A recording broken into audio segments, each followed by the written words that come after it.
For almost a month, Saudi Arabia, the United Arab Emirates, Bahrain and Egypt have maintained an embargo on Qatar.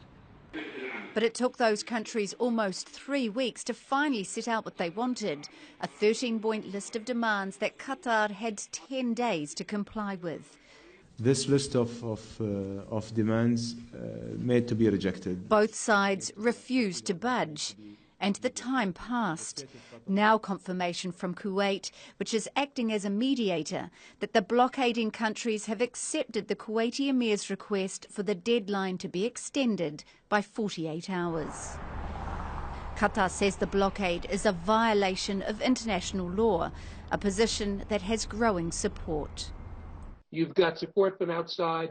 You've got a developing relationship with Turkey that's standing with them. You've got a large presence of the United States. You've got a developing relationship that goes back a decade with Iran. You've got much of the free world that is very supportive of its independence and of Al Jazeera. I think at this point, this is about the GCC trying to save face, to back down, and try to claim some sense of a victory.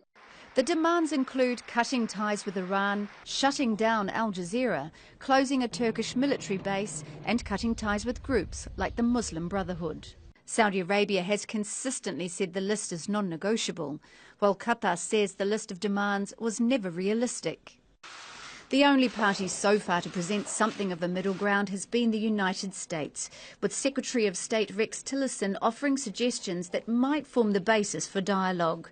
This was followed up by phone calls by the US President Donald Trump to the leaders of Qatar, Saudi Arabia and the UAE. The next 2 days presents a window of opportunity for both sides to talk, but at this point there aren't any plans for them to talk to each other. Miriam Nahond, Al Jazeera.